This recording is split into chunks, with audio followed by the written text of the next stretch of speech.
Hello everyone, welcome to Z chemistry classes. तो आज की इस प्यारे से छोटे से लेक्चर में हम करने वाले हैं बहुत ही इंपॉर्टेंट चीज, जिसमें हम करने वाले हैं रिएक्टिव इंटरमीडिएट्स या फिर रिएक्शन इंटरमीडिएट्स।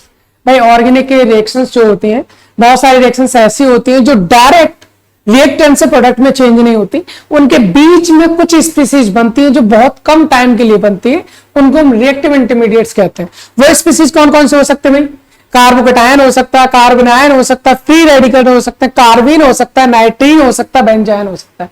सर आज के इस लेक्चर से हम रिएक्शन इंटरमीडिएट को स्टार्ट करने वाले हैं। मैं आपको बता दूं, इस वक्त जो हम कर रहे हैं वो बीएससी फर्स्ट सेमेस्टर की यूनिट नंबर 5 कर रहे हैं, जिसका नाम है मैकेनिज्म ऑफ ऑर्गेनिक रिएक्शंस, जिसमें पहले लेक्चर में हमने curve arrow notation, covalent bond fission ये हमने पढ़ लिया था, होमोलिटिक और हाइड्रोलिटिक बॉन्ड फिजन है ना। उसके बाद हमने टाइप्स ऑफ रिएजेंट पढ़े थे, इलेक्ट्रोफाइल क्या होता है, न्यूक्लियोफाइल क्या होता है, ये सब पढ़े। उसके बाद में हमने अपनी ऑर्गेनिक रिएक्शन से स्टार्ट की थी, जिसमें हमने कहा था ये सर ऑर्गेनिक रिएक्शन हमारे 5 टाइप की होती हैं, substitution, addition, elimination, rearrangement, molecular reactions, ये सब कर चुके हैं।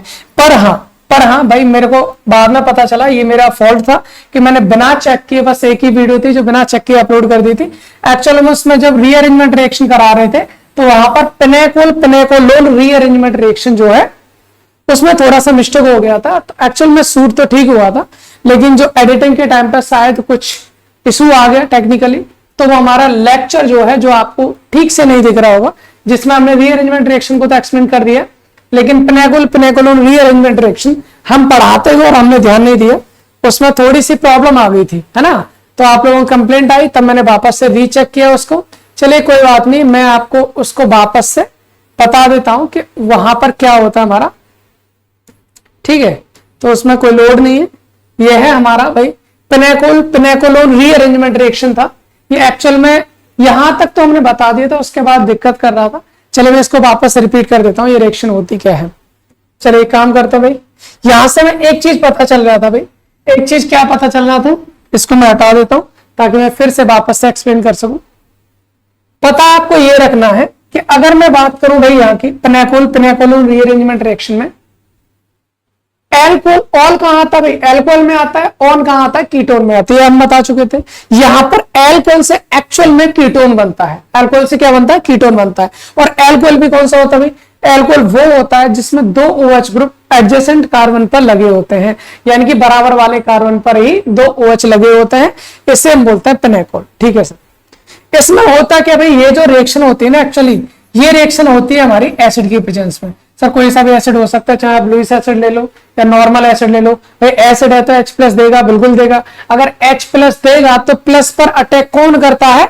माइनस वाला करता है। पहले इसको कर लेते हैं, फिर उसके बाद रिएक्टिव इंटरमीडिएट्स पढ़ेंगे, ठीक है ना। भाई हमने कहा प्लस है तो प्लस पर अटैक कौन करेगा? माइनस वाला। सर मेरे को माइनस दिख रहा है क्या? बिल्कुल दिख रहा है। माइनस कहां है? इस अगर कंपाउंड की बात करूं तो यहाँ ऑक्सीजन पे मेरे को लोन पेयर ऑफ इलेक्ट्रॉन दिख रहे हैं। दिख रहे हैं? बिल्कुल दिख रहे हैं। Sir lone pair of electron का मतलब होता है नेगेटिव चार्ज। नेगेटिव है तो वो कहां अटैक करेगा? पॉजिटिव पर। अगर सर ऐसा होगा, अगर ऐसा होगा तो हमारा बन क्या जाएगा भाई? यहां पर CH3 है, ठीक है, यहां कार्बन है, यहां कार्बन है, इधर भी CH3 है, इधर भी CH3 है, और यहां पर भी CH3 है। सर यहां OH है, जिसके दोनों के दोनों लोन पेयर अपने सुरक्षित है, कोई प्रॉब्लम नहीं है। यहां पर अगर हम बात करें, यहां पर एक ऑक्सीजन से पहले एक हाइड्रोजन लगा हुआ था, अब दूसरा आगे लग जाएगा, तो ये हो जाएगा हमारा OH2, क्योंकि इसने अपने एक पेयर ऑफ इलेक्ट्रॉन दे दिया, इसलिए इस पर आ जाएगा पॉजिटिव। यहां तो कोई प्रॉब्लम नहीं थी, यहां हमने कर लिया था। इसके बाद हमारी जो वीडियो थी वो थोड़ा सा दिक्कत करने लग गई थी। अभी समझ लीजिए होता क्या। अगर मैं इसको हल्का सा हीट करता हूं, क्या करता हूं भाई? हीट करता हूं, तो हीट करने पर एक तो ऑक्सीजन हाईली इलेक्ट्रोनेगेटिव एटम है, दूसरा ऑक्सीजन पे मैंने क्या लगा दिया? पॉजिटिव। भाई एक तो नेगेटिव एटम है, मतलब बॉन्ड के इलेक्ट्रॉन को अपनी ओर खींचेगा, ऊपर से इस पे लगा दिया हमने पॉजिटिव, तो और ज्यादा पॉजिटिव भी इलेक्ट्रॉन को खींचेगा। तो ये तो इतना हाईली इलेक्ट्रोनेगेटिव हो गया कि इस बॉन्ड के इलेक्ट्रॉन को भी अपनी ओर खींच लेगा। सर इसको खींचने से क्या होगा? जब ये इलेक्ट्रॉन यहां जाएंगे तो ऑक्सीजन पे आएगा नेगेटिव, नेगेटिव पॉजिटिव दोनों न्यूट्रल, और बचेगा हमारा H2O, मतलब यहां से H2O आपका निकल जाएगा। सर H2O तो निकल गया, लेकिन अपन का बचा क्या भाई? यहां पर बचा CH3, ठीक है, फिर बचा कार्बन, फिर बचा कार्बन, फिर बचा इधर CH3, बाकी इनमें तो कोई प्रॉब्लम है नहीं, जो CH3 अपनी जगह थे वो वही है। यहां पर ऑक्सीजन पर H लगाया, 2 लोन पेयर है, यहां से H2 निकल गया भाई, बॉन्ड ऊपर की साइड टूटा तो नेगेटिव, नीचे की साइड से टूटा है इसलिए इस पर आ जाएगा पॉजिटिव। अब इसके बाद की कहानी भाई, यहां पर होता है अपना क्या, यहां पर होता है अपना रीअरेंजमेंट। क्या होगा? रीअरेंजमेंट। सर रीअरेंजमेंट क्या होता है?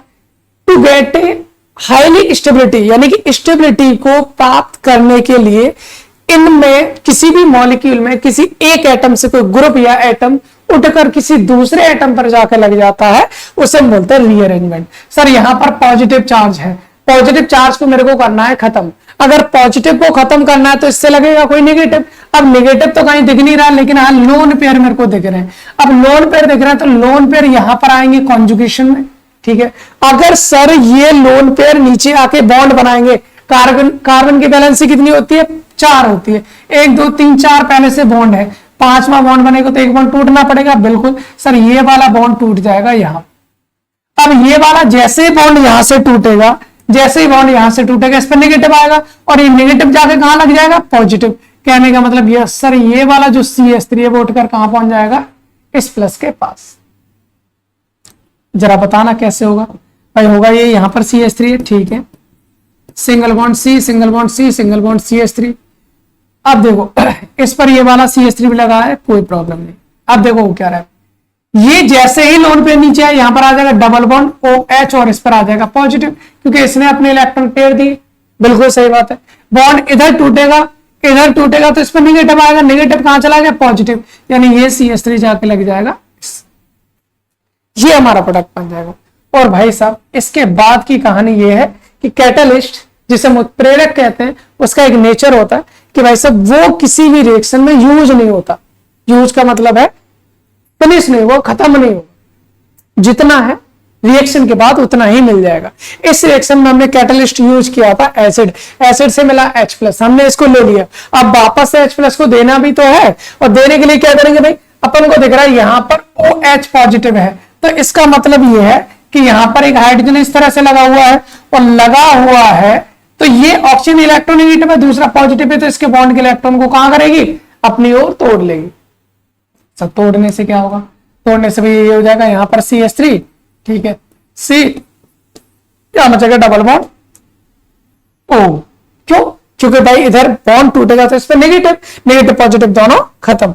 बाकी क्या बचा भाई? C, इससे लगे हैं तीनों CH3, इससे लगे हैं हमारे 3 CH3, ठीक है। और यहां से क्या निकल जाएगा? H+, और यहां से H+ हमारा रिमूव हो जाएगा। इसका नाम होता है भाई, इसका नाम होता है पिनेकोलोन। इसका नाम क्या हो जाता है? पिनेकोलोन होता है। इसी रिएक्शन को बोला जाता है pinacolone rearrangement reaction. I hope clear होगा, इसमें कोई प्रॉब्लम नहीं आनी चाहिए। तो बहुत सिंपल सा था, उसमें हमने एक छोटी सी हमारी मिस्टेक रही जिसकी वजह से हम बता नहीं पाए, देख नहीं पाए एक्चुअली। अभी मैं सारे लेक्चर्स देख कर ही डालूंगा, इससे पहले भी देख कर ही डाला था, एक जगह मिस्टेक हुई, कोई नहीं, इग्नोर इट। चलिए फिर हम अपने अगले टॉपिक पर आते हैं। और अपना टॉपिक है क्या भाई? अपना टॉपिक है क्या? अपना टॉपिक है रिएक्टिव इंटरमीडिएट्स, ठीक है।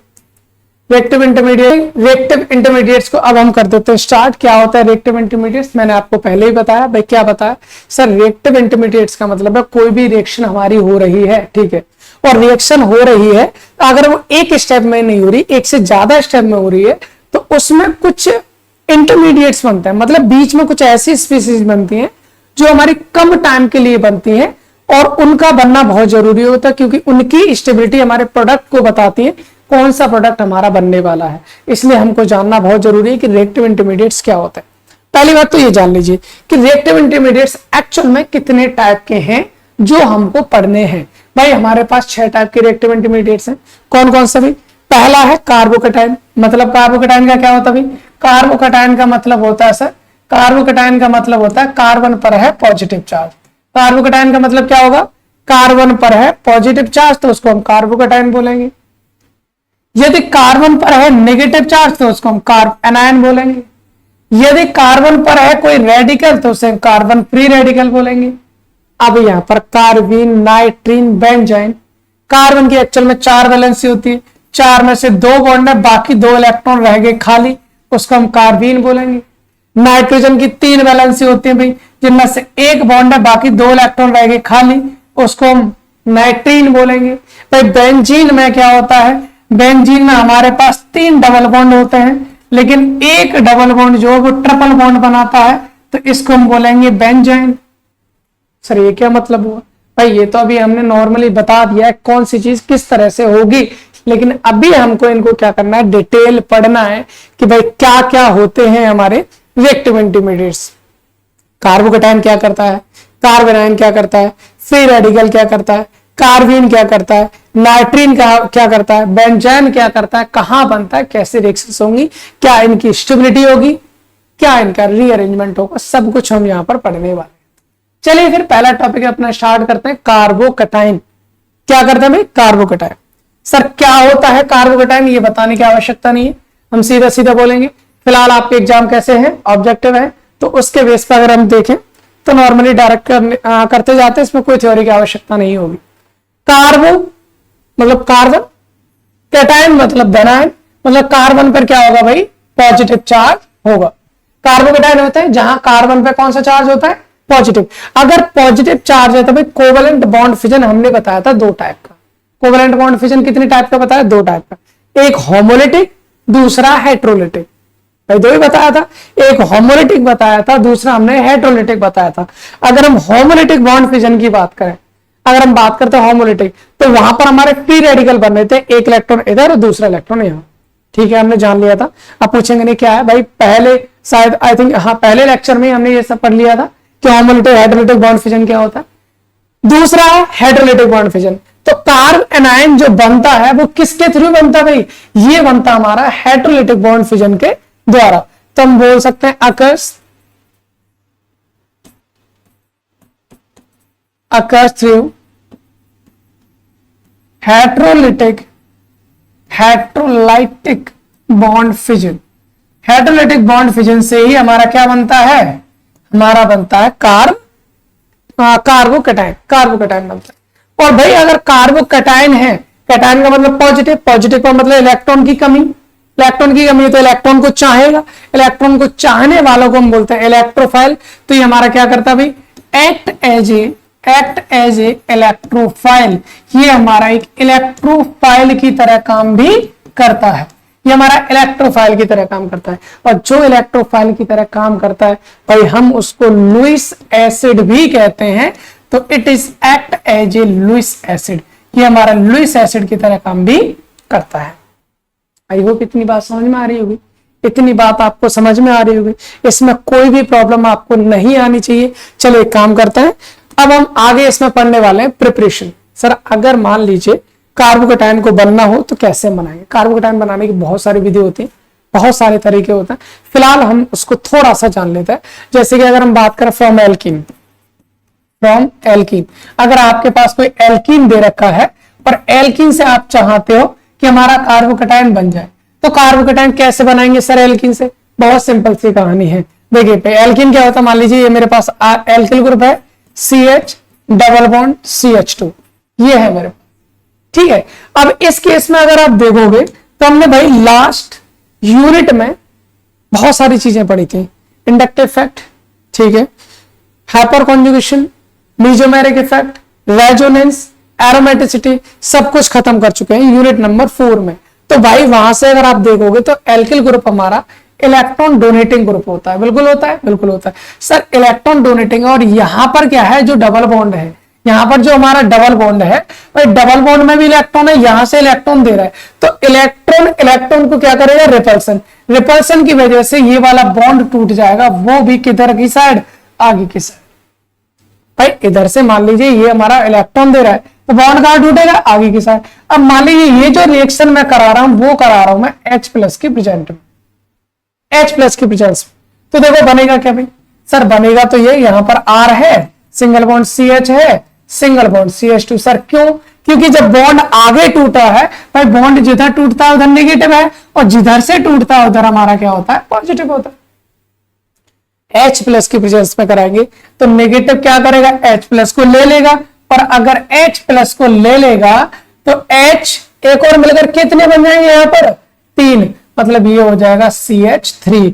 और भैया इस केस में आपको एक चीज नजर आ रही होगी, ये जो पॉजिटिव आया वो कहाँ आया, कार्बन पर, इसलिए इसको क्या बोलेंगे हम, इसलिए इसको बोल देंगे सर कार्बोकैटायन, इसलिए इसको क्या बोलेंगे हम, कार्बोकैटायन। आई होप आपको ये रिएक्शन समझ में आई होगी, क्योंकि बहुत सिंपल सी है, इसमें कुछ नहीं है, बहुत आसान है। चलिए एक काम करते हैं, एक और समझ लेते हैं, उसके बाद हमको समझ में आ जाएगा कि हमारा एक्चुअल में कार्बोकैटायन क्या होता है ना। मान लीजिए फ्रॉम एल्किल हैलाइड, मान लिया मैंने फ्रॉम एल्किल हैलाइड। भाई एल्किल हैलाइड क्या होता है, ये तो हमको पता ही नहीं सर, बिल्कुल पता है, ही नहीं पता भाई। मेरे पास है, मान लीजिए कोई एल्किल ग्रुप है, मैंने ले लिया मान लो CH3 है, ठीक है, CH3 यहां पर ले लिया मैंने Cl। होता क्या है, अगर मैं इसमें कोई लुईस एसिड डाल दूं, मान लीजिए मैंने डाल दिया AlCl3, AlCl3 का काम होता है कि वो Cl नेगेटिव को ले जाता है। मतलब ये क्या करेगा भाई, मतलब ये करेगा AlCl3 Cl को खींचेगा तो बॉन्ड टूट जाएगा Cl की तरफ, Cl की तरफ बॉन्ड टूटेगा तो होगा क्या भाई, होगा सर ये कि जो AlCl3 है वो Cl को लेकर बना लेगा AlCl4 negative plus, bond sir इधर से टूटा है तो इस पर रह जाएगा CH3 और यहां पर आ जाएगा पॉजिटिव, यहां पर आ जाएगा पॉजिटिव। आई होप क्लियर है, इसमें कोई प्रॉब्लम नहीं होनी चाहिए। तो यहां पर भी क्या हुआ भाई, कार्बन पे पॉजिटिव है, that's why it is also known as carbocation. इसके लिए क्या बोलेंगे, कार्बोकैटायन बोलेंगे। तो मुझे लगता है इसमें भी कोई प्रॉब्लम नहीं होनी चाहिए कि अब अगर हम कार्बोकैटायन को बनाते हैं तो किस तरह से बना सकते हैं। ये नॉर्मल रिएक्शंस होते हैं जिनसे हमारे कार्बोकैटायन बन जाते हैं। अभी हमको जानना है स्ट्रक्चर ऑफ कार्बोकैटायन, कार्बोकैटायन का स्ट्रक्चर एक्चुअली क्या होता है, ये हमको जानना है।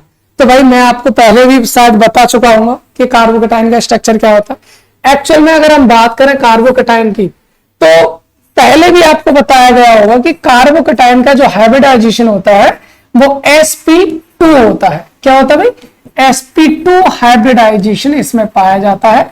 और ये सब हम कहां पढ़े सर, ये सब हम पिछली यूनिट में, पहला ही लेक्चर है भाई, पहला है, दूसरा है, तीसरा है, चौथा है, इन चारों लेक्चर में हमने टोटल हाइब्रिडाइजेशन किया है, हमने टोटल हाइब्रिडाइजेशन किया है। क्योंकि ऑर्गेनिक में हमारे तीन ही टाइप का हाइब्रिडाइजेशन होता है, sp, sp2, sp3, और उसके बाद में उसकी हमने ट्रिक्स जान ली थी क्या होता है। उसके बाद हमने वापस इसको, जब हमने एरोमेटिसिटी पढ़ी थी, वहां पर भी हाइब्रिडाइजेशन के तौर पर हमने जाना था। कार्ब के टाइम पे कौन सा होता है, sp2 हाइब्रिडाइजेशन होता है।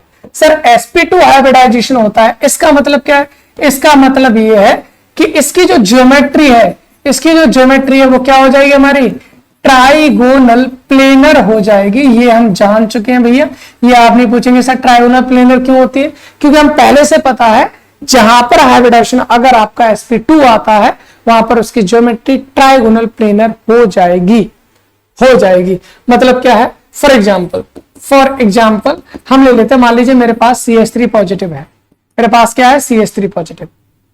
भाई बहुत बेहतरीन चीज बता रहा हूं, ध्यान से सुनने की कोशिश करें।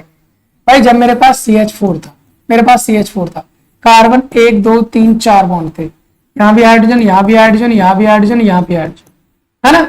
इस पर पॉजिटिव कब आएगा भाई, कार्बन पर पॉजिटिव कब आएगा, मान लीजिए इस बॉन्ड में 2 इलेक्ट्रॉन और ये दोनों इलेक्ट्रॉन इस साइड टूट जाए, हाइड्रोलाइटिक बॉन्ड फिजन, तो इस पर नेगेटिव आ जाएगा, इस पर पॉजिटिव। यानी कि अगर हम बात करें, देखो एक चीज और पहले हम देख लेते हैं कि जब हमारे पास में हर एक बॉन्ड में 2 इलेक्ट्रॉन होता है, 2 4 6 और यहां पर 8, ओवरऑल जब हमारा कार्बन की चारों वैलेंसी कंप्लीट होती है, इसका ऑक्टेट कंप्लीट होता है, क्योंकि 2 इलेक्ट्रॉन यहां पर हैं, 2 यहां है, 2 यहां है, 2 यहां है, 8 इलेक्ट्रॉन है।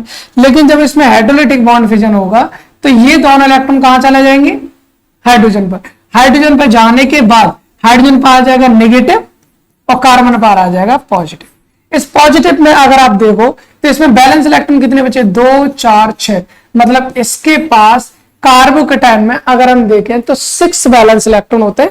ये भी आपको ध्यान रखना है, तो मैं आपको यहां लिख देता हूं इस चीज को, इस पॉइंट को, कि यहां पर क्या होता है भाई, यहां पर हम बोल सकते हैं बैलेंस इलेक्ट्रॉन जो होंगे, बैलेंस इलेक्ट्रॉन जो होते हैं इन कार्बोकैटायन इज 6 होते हैं ना, 6 बैलेंस इलेक्ट्रॉन होते हैं। इतना भी आपको पता होना चाहिए, इसमें कोई प्रॉब्लम नहीं होनी चाहिए। कार्बोकैटायन में एक चीज समझ में आ रही है, कार्बन के 3 बॉन्ड हैं, एक पॉजिटिव है, और हमको इसमें बता दिया है, हमको इसमें क्या बता दिया भाई, हमको इसमें बता दिया कार्बन है अपने पास, ठीक है। ट्राइगोनल प्लेनर ज्योमेट्री का मतलब एक बॉन्ड इधर है, दूसरा बॉन्ड इधर है, तीसरा बॉन्ड इधर है। भाई इसके पास भी हाइड्रोजन है, इसके पास भी हाइड्रोजन है, इसके पास भी हाइड्रोजन है। जरूरी नहीं है हाइड्रोजन हो, कुछ और भी हो सकता भाई, क्योंकि इस पर क्या कार्बन पर एक पॉजिटिव, चौथा बॉन्ड नहीं तो क्या होगा हमारा पॉजिटिव। यहां पर क्या है भाई, यहां पर अगर आप देखें इसको इससे मिला दो, इसको इससे मिला दो और इसको इससे मिला दो, ये हमारा एक ट्राइगोनल प्लेनर ज्योमेट्री हमारी बन रही है। और एक चीज और याद रखनी है, एक चीज क्या याद रखनी है भाई, कार्बन की जब कार्बन के पास एक s ऑर्बिटल और 3 p ऑर्बिटल होते हैं, जिनमें से एक s और 2 p ऑर्बिटल आपस में मिक्स होकर sp2 हाइब्रिडेशन बनाती है, जिससे 3 ऑर्बिटल बन जाती है। तो एक p ऑर्बिटल क्या हो जाती है हमारी, एक p ऑर्बिटल रह जाती है जो अनहाइब्रिड है, तो उस अनहाइब्रिड p ऑर्बिटल को हम इस तरह से बना देंगे। लेकिन एक चीज याद रखनी है, इस अनहाइब्रिड p ऑर्बिटल में कोई भी इलेक्ट्रॉन नहीं होता। क्यों नहीं होता भाई, एक इलेक्ट्रॉन का जो होता है वो उसको भी निकाल देता है, जिसकी वजह से इस पर क्या आ जाता है पॉजिटिव। तो ये है हमारा क्या स्ट्रक्चर ऑफ कार्बोकेटाइन। भाई अगर हम कार्बोकेटाइन के स्ट्रक्चर की बात करें तो कार्बोकेटाइन का स्ट्रक्चर क्या होता है सर, कार्बोकेटाइन का स्ट्रक्चर हो जाता है ट्राइगोनल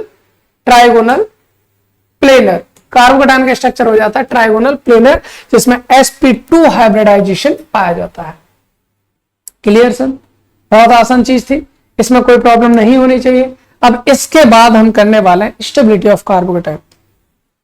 इसके बारे में कहेंगे सर कितनी बार पढ़ेंगे, वही मैं आपसे कहना चाह रहा हूं, कितनी बार पढ़ेंगे stability of carbocation. Sir inductive में पढ़ा, हाइपर कॉन्जुगेशन में पढ़ा, मीजोमेरिक में पढ़ा, रेजोनेंस में पढ़ा, एरोमेटिसिटी में पढ़ा। भाई हर जगह तो पढ़ चुके हैं, हर जगह तो हम कार्बोकेटाइन की स्टेबिलिटी को पढ़ चुके हैं। जब हर जगह पढ़ चुके हैं तो इसमें कोई प्रॉब्लम नहीं होनी चाहिए भैया, इसमें कोई प्रॉब्लम नहीं होनी चाहिए। स्टेबिलिटी को अगर आपको देखना है कार्बोकेटाइन को, तो आपको सबसे पहले देखना होता है एरोमेटिसिटी। एरोमेटिसिटी, अगर किसी कोई भी कार्बोकेटाइन एरोमेटिक है तो वो सबसे ज्यादा स्टेबल होगा सर। उसके बाद आपको देखना है मीजोमेरिक इफेक्ट को।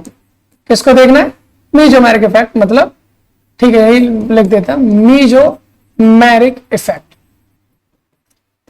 उसके एरोमेटिसिटी के बाद आपको देखना है मीजोमेरिक, उसके बाद देखना है भाई रेजोनेंस देखना है, ठीक है सर, रेजोनेंस इफेक्ट। रेजोनेंस के बाद हाइपर कॉन्जुगेशन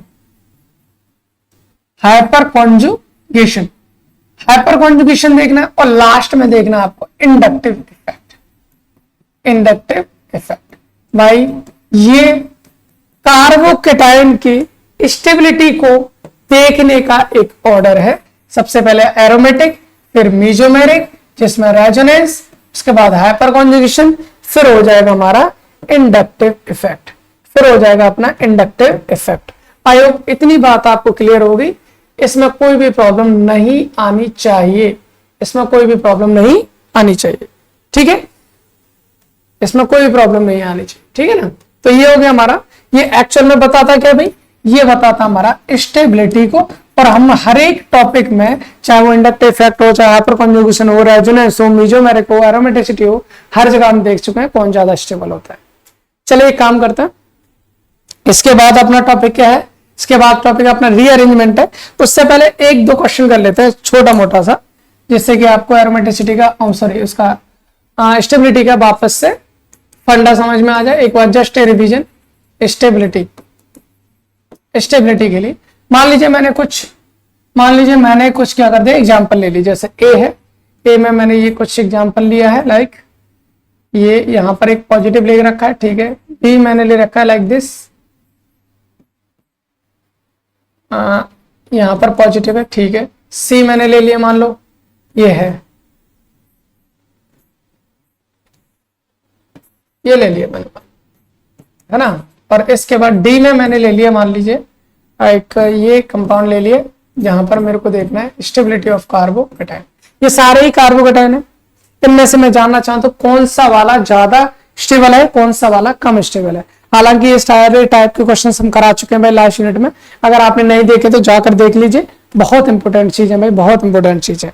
यहां पर हम करने वाले हैं इनकी स्टेबिलिटी का ऑर्डर, कौन ज्यादा स्टेबल हो। सबसे पहले आपको देखना है भाई एरोमेटिसिटी, क्या इनमें से कोई एरोमेटिक है। एरोमेटिक के लिए 3 कंडीशन होनी चाहिए। पहली, साइक्लिक, साइक्लिक तो सर सारे हैं। दूसरी प्लेनर, मतलब प्लेनर का मतलब है या तो sp2 या फिर sp हाइब्रिडाइजेशन इनके पास होना चाहिए। तीसरी कंडीशन हकल्स रूल को फॉलो करनी चाहिए। हकल्स रूल का मतलब है, हकल्स रूल का मतलब है कि वहां पर 2 पाई, 6 पाई, 10 पाई, 14 पाई, 18 पाई, 22 पाई इस तरह के इलेक्ट्रॉन्स होने चाहिए। मैं सारा कुछ एक्सप्लेन कर चुका हूं, इसमें आप मेरे से नहीं पूछेंगे। अगर आपको लेक्चर नहीं मिला है तो जाकर देख लीजिए, मैं आपको डिस्क्रिप्शन में उसका लिंक दे दूंगा। वीडियो के लास्ट में आपको आइकन पे मिल जाएगा, आई बटन पे मिल जाएगा, आप जहां से मर्जी वहां से जाकर देख सकते हो, ठीक है ना। आपको सारा कुछ मिल जाएगा वहां पर। अगर मैं यहां पर बात करूं भाई हमारा sp3 है, ये प्लेनर नहीं होगा, एरोमेटिक नहीं है। यहाँ सर हकल रूल को फॉलो नहीं करें क्योंकि यहाँ डबल बॉन्ड भी नहीं है। यहां हम बात करें, यहां अगर हम बात करें तो यहां पर भाई ये sp2 है, ये sp2 है, ये sp2 है, प्लेनर है, साइक्लिक है। हकल रूल में 2 पाई इलेक्ट्रॉन्स है तो ये क्या हो जाएगा हमारा, एरोमेटिक हो जाएगा। This one is aromatic. Aromatic हो गया, हो गया सर। अगर एरोमेटिक हो गया, बाकी कोई इनमें से एरोमेटिक नहीं है, बाकी कोई इनमें से एरोमेटिक नहीं है, तो हम कह सकते हैं भैया, क्या कह सकते हैं, सबसे ज्यादा स्टेबल हो जाएगा C। अब बाकियों को देख लो, अब बाकियों को देख लो। फिर देखना क्या भाई, अगर एरोमेटिसिटी के बाद अगर आपको जाना तो जाना मीजोमेरिक इफेक्ट। मीजोमेरिक इफेक्ट क्या होता है भाई, मीजोमेरिक इफेक्ट वहां होता है जहां पर फंक्शनल ग्रुप हो। किसी में मेरे को फंक्शनल ग्रुप दिख ही नहीं रहा, मतलब मीजोमेरिक नहीं है। इसके बाद जाते हैं फिर रेजोनेंस। रेजोनेंस में क्या है भाई, पाई इलेक्ट्रॉन्स का डीलोकलाइजेशन। भाई यहां पर पाई इलेक्ट्रॉन का डीलोकलाइजेशन है, यहां नहीं है, यहां भी है, मतलब यहां भी है, यहां भी। किस में ज्यादा है सर, डी में, तो डी ज्यादा स्टेबल हो गया। तो पहले सी, उसके बाद डी, फिर हो जाएगा ए। बी में हमारा कुछ भी नहीं है, इसलिए बी हो जाएगा लास्ट में, जो हमारा हाइपर कॉन्जुगेशन और इंडक्टिव इफेक्ट स्टेबल होगा। तो this is the order of stability, this is the order of stability. I hope clear होगा, इसमें कोई प्रॉब्लम आपको नहीं होनी चाहिए। अब हम लास्ट टॉपिक पढ़ते हैं अपना कार्बोकेटाइन का, जिसका नाम है रीअरेंजमेंट ऑफ कार्बोकेटाइन। भाई कार्बोकेटाइन की ना एक बहुत अच्छी सी प्रॉपर्टी होती है, कार्बोकेटाइन खुद ही रीअरेंज होता है to get a more stability. है, यहां हम बोलेंगे carbocation rearrange to get a more stability. भाई ज्यादा स्टेबिलिटी पाने के लिए कार्बोकेटाइन खुद ही क्या होता है, स्टेबल होता है। इसका मतलब क्या है सर, इसका मतलब मैं आपको बता देता हूं, लाइक दिस। जैसे CH3 सिंगल बॉन्ड C, यहां पर भी CH3 है, यहां पर CH2 और यहां पर CH3। मान लीजिए यहां से क्या H निकल गया, एक H निकल गया, तो इस पर क्या आ जाएगा, पॉजिटिव। यहां पर भी एक हाइड्रोजन है, ये पॉजिटिव। अब एक्चुअल में होता ये है कि ज्यादा स्टेबिलिटी गेन करने के लिए स्टेबल होता है।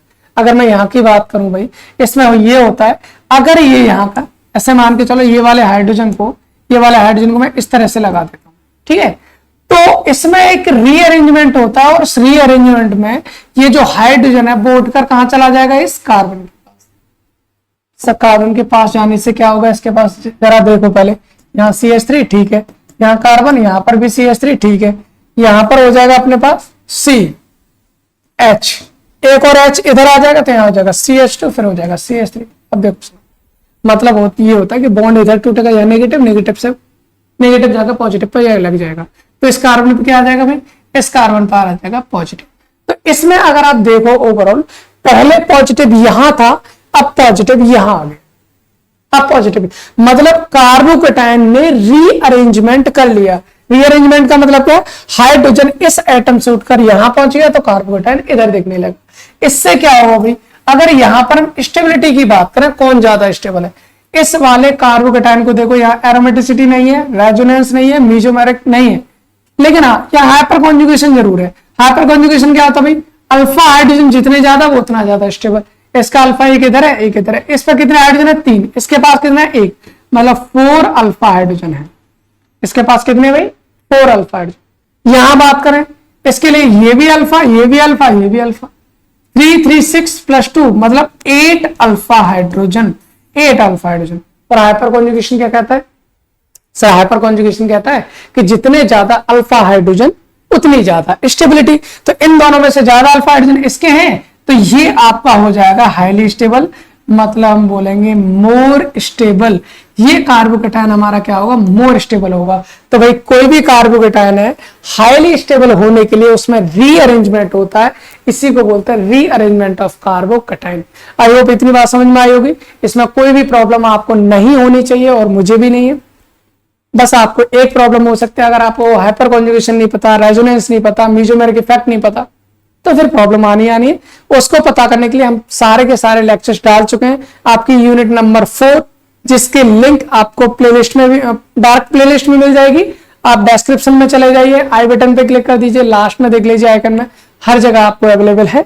चलिए फिर मिलते हैं अगले लेक्चर में। अभी हमने कार्बोकेटायन को जाना है, अगले लेक्चर में हम कार्ब एनायन के साथ मिलने वाले हैं। चलिए फिर मिलते हैं एक नई एनर्जी के साथ अगले लेक्चर में, एक नए टॉपिक के साथ। आपको बस लेक्चर को शेयर करना है जितना हो सकता है वहां। Thanks for watching.